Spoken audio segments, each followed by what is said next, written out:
Welcome everyone to this talk on cybersecurity in government and public sector. My name is Mark Blanchard. I'm the Public Sector Director for GovNews.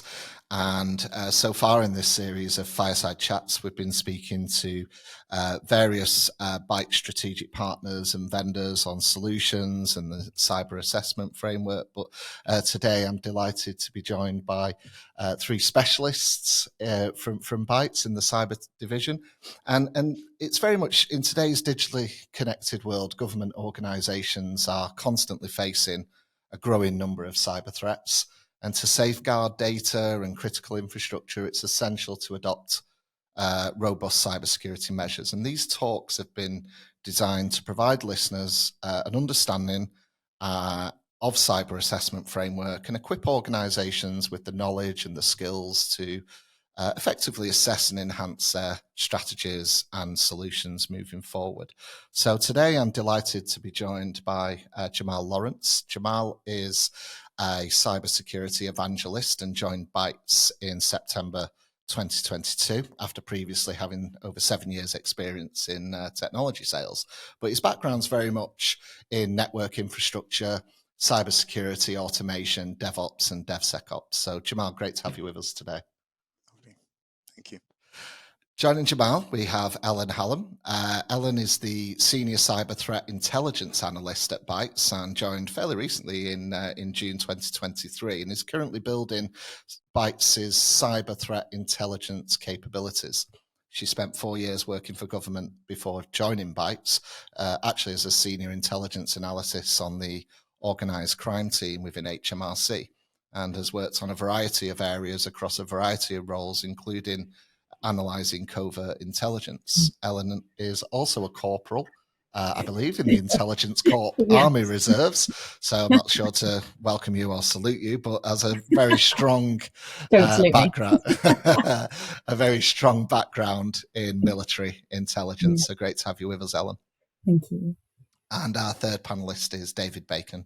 David is the head of digital forensics and threat intelligence and incident management and joined Bytes in February this year from Trustwave, where he was global and EMEA head of incident response.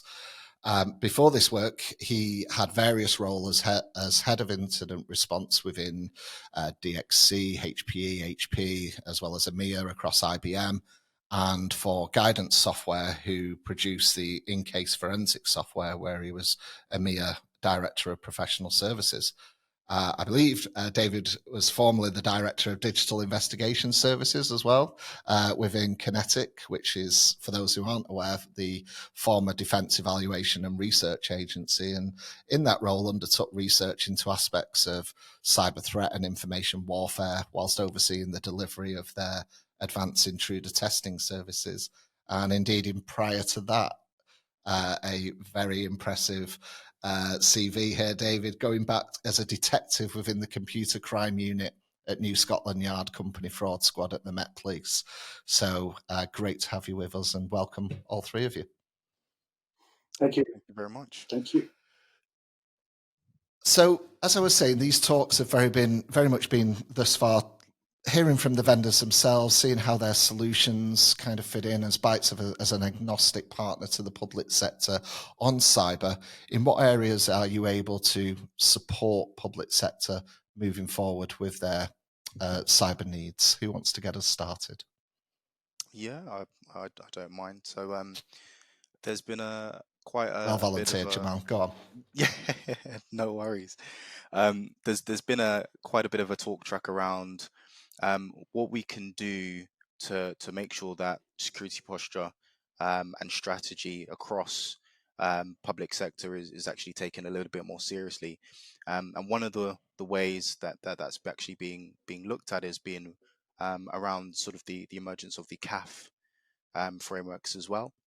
I think it's been an interesting point, especially from our perspective, in terms of the different ways in which it's actually making an impact. And when we look at these types of things, we really look at the objective that the CAF is actually trying to make in asking, why is it good for public sector organizations, and what can be achieved off the back of that as well. Around it, you do get that sort of that visibility and that validation piece. You get that sort of that red, amber, green matrix, that pass grading, so you actually can see, organizations can see exactly how they are placed against sort of a best practice type exercise. Um, I've spent a lot of time looking at sort of that C section within CAF as well. So within my remit, we spend a lot of time thinking about sort of the monitoring and the discovery aspects of organization security programs, and that really falls as part quite seamlessly as part of what the CAF is trying to achieve as well. I mean, one of the principles is security monitoring, and that covers a range of things, right? Whether or not that's sort of coverage, how logs are secured, how organizations are actually able to generate alerts, whether or not it's positive or false positive alerts, how they are able to even identify security incidents in the first place. And also, it's not just the technology aspects, it's the processes and the people around it as well. So understanding what tools, the skills that are required, and the things that actually become part of creating a really good strategy to help those types of organizations.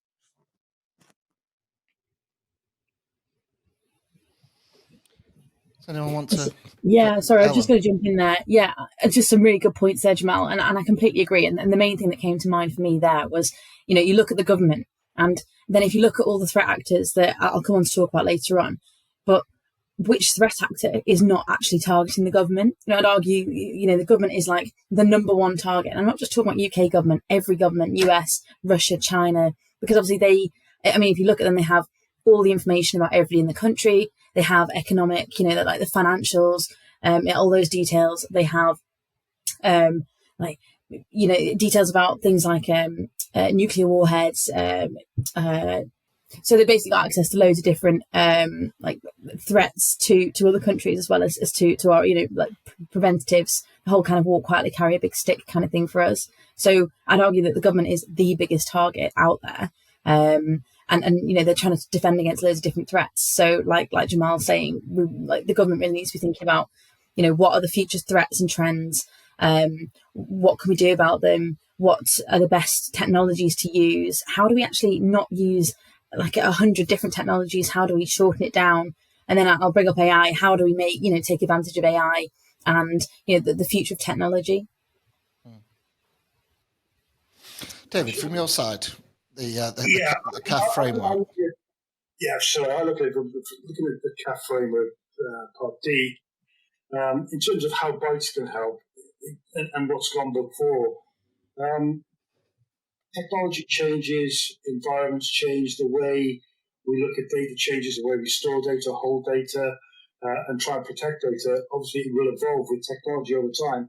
What doesn't change is the goals of the attacker, in that always are looking to get their hands on that data or disrupt that data or disrupt the systems holding that data. And where we as Bytes in the incident response field come in is actually assisting organizations within government and without government to actually prepare themselves to deal with those incidents however they fall, and walking them through a life cycle of developing from understanding their state of current readiness to how that could be potentially improved from the point of view of personnel, of technologies, of processes, and actually looking at that, and then moving into a planning phase, so taking things like incident response planning and playbook development and actually maturing those so that they're fit for purpose come an incident occurring within their environment, so that they don't have to waste too much time in preparing for an incident in terms of technology deployment or knowing who the personnel are required to deal with certain things and can deliver certain things, and then taking them through that into actually testing those scenarios, actually assisting them with actually coming together and trialing them on what they can do and how they react to certain scenarios once they're presented with them, actually testing them on that and actually trying to evolve their capability to understand where there are gaps, where there are requirements for new technologies, where there are requirements for a greater understanding or a broader understanding within the organisation, up to and including very senior management levels. And then as far as from a reactive perspective is concerned, we obviously try and support them in terms of the technical, because it's a rare organisation that could keep up to date with the technical aspects of incident response in understanding what to look for and how to understand what's gone on, how to control an event, how to contain an event, how to remediate an event.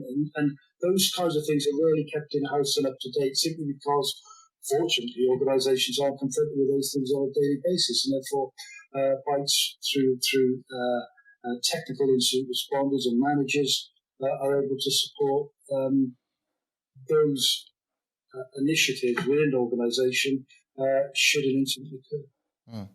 When the threat techniques are changing, how difficult is it to work with customers to drive improvements and learn lessons from scenarios or past incidents to improve security measures when those the threats are constantly changing? I think. Shall I jump in first, Dave, or do you want to go first? Oh, you go. Oh, go on. I was going fighting over each other now. There's quite a nice structure that we get, especially moving from the different elements. So whether or not it's section C or section D, it's quite a nice step-by-step structure to actually get that overall visibility. So from a PAF C perspective, as much as you've got the monitoring aspect, from a tooling perspective, things are changing all the time. But things, there's a lot of value, whether or not you're looking at sort of different SOC environments, whether that can be in-house or monitored or managed.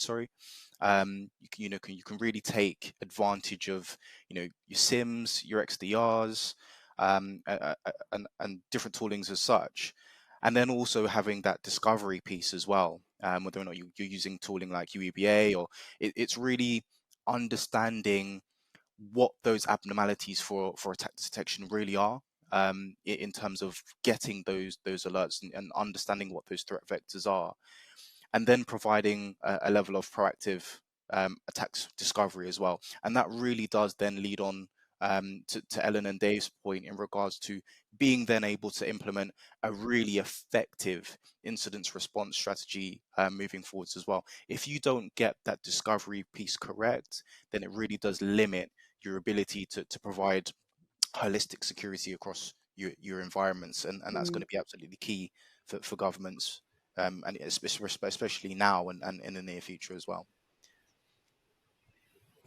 Yeah, I completely agree with everything Jamal said, but I was also going to jump in and say that with threat intelligence, obviously that's my piece, that's my bag. You ask a really good question there, Mark, because it's like how do you stay abreast of all these threats when, like you say, the TTPs, the tactics, techniques, and procedures are literally changing on a daily basis. And even if they're not, it's, well, this threat actor, I don't know, Lazarus Group are doing this at the moment, but actually then Lazarus Group then splinter off because they have a disagreement within themselves. And they're just like a business effectively, and then there's another group doing this and using these TTPs. And then over here, you've got like a hacktivist group who, don't really use any of the normal conventions. And you can see I can go on and on about this, but how do you like keep a monitor of all those things? And I'd argue threat intelligence is that way you do that. So someone like me will come in and say, right, here's a critical vulnerability exploit. It's 0 day one. This needs fixing now. Let's use the Cisco one as an example. So the Cisco one's just come out, and there have now been fixes. But you need to be keeping on top of that and being like, right, this Cisco, this is a vulnerability. Here's what I can do about it to mitigate it in the meantime whilst they patch it. But the more you monitor the CVEs and the threats, the easier it becomes to then, get on top of each of them every time something new comes out. But again, I caveat that with, I think I was looking this month, and I think it's about 20,000 different CVEs. So again, how does the government in particular say, right, this is a main CVE for us. We need to focus on these ones when the threat actors are targeting the ones that people might be less likely to fix. And I'd also just do I talk about like a monthly threat update. So I'm doing something at the moment called a threat rep, and it's right, what have been the major threats this month? what are the changes in those threats from the last month? What have we seen? What do we need to keep an eye on? Because to be honest with you, people are just overwhelmed by the amount of intelligence, and you really have to narrow it down and focus and prioritize on what you think is the main threat, because that's what you have to do. Dave, sorry, I'll hand back over to you just for threats. It's really a life cycle. You've got the threat piece, you've got the action piece, and ultimately those two will come together to pick up the really key attacks and attack vectors when they strike an organisation that will allow appropriate response teams to engage should that be required. Hopefully, most of the time, 99% of the time, maybe greater, they'll be eliminated by technology, or removed by technology, because you're constantly tuning it and adapting it to allow you to do that. But on the occasion that it does come through, again, effective instant response will always hang off the end of it, or it certainly has for the last 20 years. It shows no sign of going away. So that's my perspective. Getting worse, if anything, isn't it? We certainly seem to be busy. Keeps us in a job, though. So moving forward, one of the key things that we've covered in these talks is trying to get from you, the experts, safe in our knowledge in calling you the experts in this case, what are the key cyber threats, responses, challenges that you see for government? Ellen, you were saying they're always target number one, whether it's critical national infrastructure or NHS data or whatever. They are always at the very top of that echelon in a sense of they're going to be a priority, and therefore, what are you feeling in terms of at a central government level, at a local government level? What are the fears over the coming years, and what could government be thinking about now? One of our previous talks was very much cyber skills is going to lead to chaos in government, and that was a really interesting kind of conversation. Felt I could have talked a lot about that, but from a Bytes perspective, what would you be telling customers right now they need to be aware of? So I think basically I could talk about local government and government, like overarching government separately. But for the purposes of this, I'm just going to group it together and just talk about the threats to the government in general, because otherwise, again, we'll be here all day. There's so much to discuss. So I suppose, no podcast on cybersecurity can go without discussing nation state threat actors. It's huge. There are so many of them out there. And they're obviously the most, I don't want to say most dangerous, but certainly the most prolific, because they've got the funding from the governments. They've got the skills, they've got the capability, because they've got the number of people and the support from a state entity. Again, I've got 5 here. You've got APT-29, so Cozy Bear from Russia, and APT-28, who are also from Russia, but they're called Fancy Bear. You've got APT-38 Lazarus from North Korea, so North Korea are joining in as well. You've got APT-34, who are Helix Kitten, they're Iran. And of course, APT-41 is Double Dragon from China. So there's 4 states there who we know have nation state threat actors. And we know that they're very capable. They've got the funding. They are constantly attacking. And of course, it's not. I was supporting one government department and just like talking about some threats they were interested in on the dark web, and what I was saying to them was that the nation state threat actors that they might be worried about are not going to be talking on the dark web, because again, they don't need to. They're behind closed doors. They just target the government. Of course, you've also got cyber criminals. Again, what are their motivations? Financial most of the time. Sometimes they do it for the ego, for the thrill, or just to make a mess of everything. That's what they enjoy doing. So, and again, cyber criminals is a huge sliding scale of script kids just starting out. And I know I would love that term, but it's a really valid threat at the moment, because people are now selling, like ransomware as a service, for example, is people selling ransomware to people who don't know how to use it. So you've not only got the guys who know exactly what they're doing, sitting behind that computer, attacking deliberate targets. You've now got the ones who don't know what they're doing, but are just going to have a go anyway. And you as a government have to protect against that sliding scale. One thing I also wanted to discuss, is things like third party. So I wanted to use the example of His Majesty's Naval Base, Clyde, and the Zorn got attacked, and they were like a third party to the government. So now the problem I'm finding, or not, the challenge we're having, is that it's not just right. Okay, I used to work for HMRC, right? HMRC, your security has to be good enough. It has to make sure that you're well protected. It's now anybody they speak to, they have to make sure, right, is your security up to scratch? And you're trying to encourage that third party. And of course, that's now what we're seeing. It was Lockbit, wasn't it? So Lockbit are now targeting third parties to the government to try and find a way into the government, which is good for us because it means that our security response in the government is really good. It's clearly a lot more difficult for them to get in. But that surface has just become so much bigger, and then you go back to past policies in government of £1 in every £3 of digital spend being with SMEs. Well, that's great. You're diversifying the supply chain, but also the attack surface. But the attack surface as well. Yeah, exactly. I just had two other points. Obviously, there's hacktivists too, and they're obviously more targeted at the government. I'd argue they target the government more than any other entity because they're trying, they're politically motivated. They're trying to create change for something that they believe in. So, you've got Just Stop, you've got Extinction Rebellion, ones like that have been quite high profile. And of course, they can attack they can do cyber attacks if they want, or like cyber influence operations. But then they've got the physical aspect too, where they might, like we've seen over the last year, where they've been sitting on bridges, stopping motorways, and disrupting transport. Because the way to disrupt a country is transport and economically. And then the last thing I really wanted to bring up was things like disinformation and also DDoS attacks. So these aren't actual threats; these are attacks, specific attacks. And I thought disinformation is a really interesting one because it's full of it. You look at the campaign, the war between Russia and Ukraine, and the Russians are launching campaigns saying we're doing the right thing, and I suppose it's I can't think of the word. I've forgotten the word for where you try and get the government, the country to think in a certain way. Controlling the narrative. Propaganda. Yeah, there's a specific word for it. Sorry, Jamal. Propaganda. Propaganda, exactly. That exactly. So it's propaganda. That's what they're doing, and people buy into it and believe it.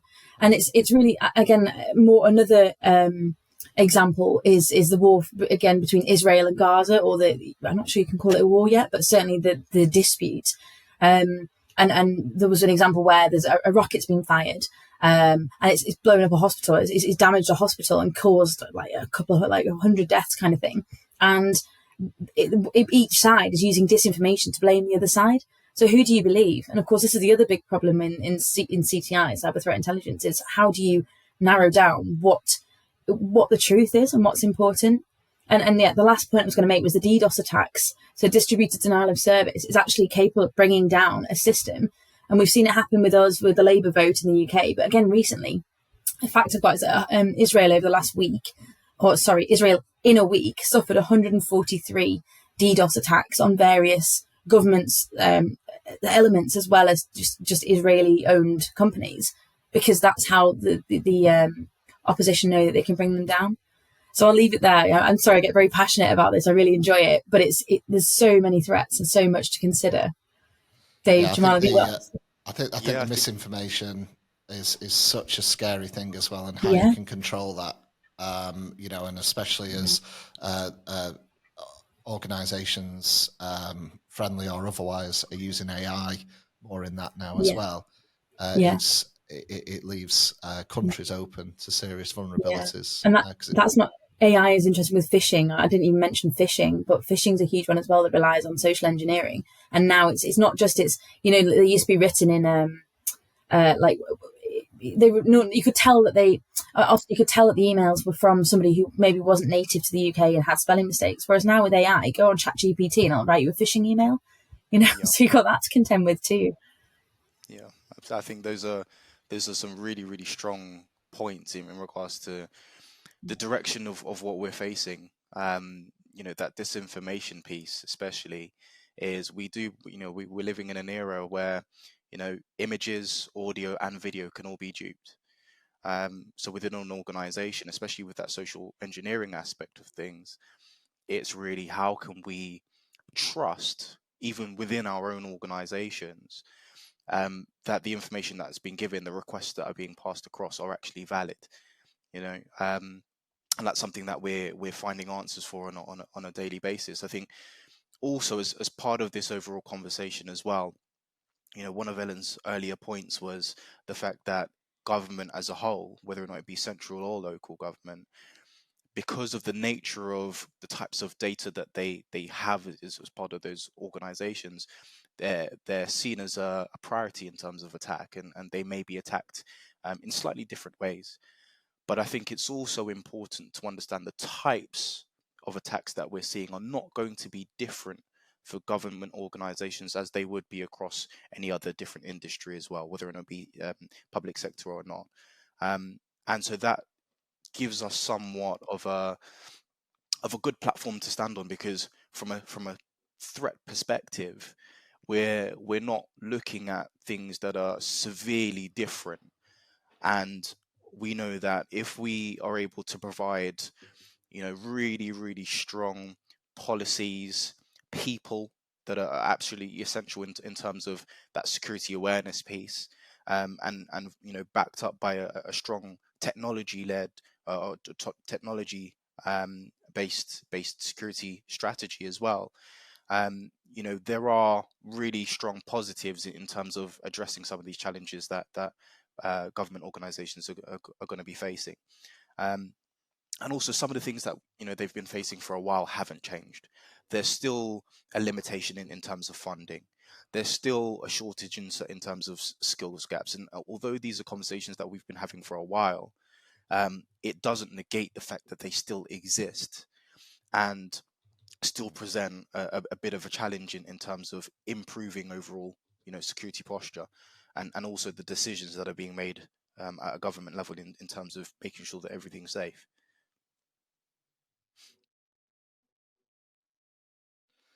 So, David, if I can come to you last on this point, the how's the future looking for government? Is it rosy? Well, I think it's good. I think from the conversations, I think as long as I think learn and prepare is the future. It's basically understand what's going on in the world of CTI, in the world of how you're going to defend your environment moving forward, and actually look to incorporate those learnings into your planning for defending your environment, defending your data. Moving forward, not just wait for it to happen and think we'll learn at the other end. When we come out of this, we'll go through an incident or we'll go through a problem, and we'll incorporate the learnings at the other end. Think about it up front. Look at what these guys are actually delivering, and actually try and build it in to your upfront process so that you're ready for it. And a lot of time is wasted in actually preparing to deal with it. So you have an incident, and you think about how you're going to deal with it, and a lot of time is wasted often just thinking about how you're going to deal with it rather than having that knowledge up front and actually being ready to deal with it. So I don't think, as I say, I've been your description of my resume earlier, it leads to one thing. Basically makes me old. I've been around a little bit longer than most. Yeah, as I said at the top, nothing really changes. They're still going after data. What needs to change is how we approach handling of those problems once they hit us. Let's get ahead of the game rather than deal with it in retrospect once it's happened to us, and actually and work towards that, which still to this day, and it still keeps me in business, a lot of organisations don't do. Yeah, it's like reactive, isn't it, rather than proactive? Yeah. Is that a problem driven by resources, by budget? What's been spent historically I would say primarily resources, to keep the kinds of resources, unless you're an absolutely sort of a global organisation, a massive organisation with a lot of potential security issues, to keep that kind of capability in-house is quite expensive in and of itself. But typically, even today, I don't think security at any level, be it the entry level or full-scale SOCs through to incident response teams, I still don't think it gets the buy-in and the funding from organisations that it probably should. Well, we put in a FOI request to a big government agency that was the subject to a well-documented and communicated cyber attack in August this year. And that request was basically to identify what budget they had spent on cyber solutions. It was quite a difficult FOI request because they came back initially asking, well, is this in addition to the cyber security features that we have on all of the software? And I had to go back and say, yeah, addition to that, what have you spent on threat detection and on this and on that? And went through a whole ream of lists. And this was a significant cyber breach. The attack actors had been in there for years, had been dormant, started to pivot, got the information. It then became very public. And to find out in 1 year that the organisation in question had invested just £43,000 in their cyber measures, despite them holding millions and millions of records on citizens and key bits of information, is that part of the problem? Absolutely. I think there's Yeah. a few things in that. Namely, security a lot of the time is seen as a cost, rather than actually driving, real business deliverables and understanding. Also, ownership of risk can sometimes play a massive factor. Translating the value of having a really resilient cyber strategy to boards and etc. Can sometimes be somewhat of a miscommunication. Sometimes, certain people that are making decisions don't necessarily understand the outcomes, and sometimes that's just a miscommunication. Security sometimes speaks another language, and so one of the challenges we face is actually bridging that gap and creating an overall understanding to the people that are in ownership of those risks, and also just across the board as well, understanding that there needs to also be an element of accountability and validation, in regards to what's already been done from a security perspective. How do we validate that what's already been done is actually working, and also in assessment of anything new as well. We really key decisions need to be made, because ultimately we need to be getting maximum value out of everything that's been done from a decision making process. I think just jump on that as well. I think the other problem for the government and businesses alike actually is that there's one. So you're one organisation, or it's a government. You've got different departments, so multiple targets, I suppose, but ultimately one organisation, and you're trying to defend against an absolute plethora of different cyber threats. Whereas each individual cyber threat is like directly targeting the NCA or Department for Education or NHS, whoever. So they can actually target and choose who they want to target.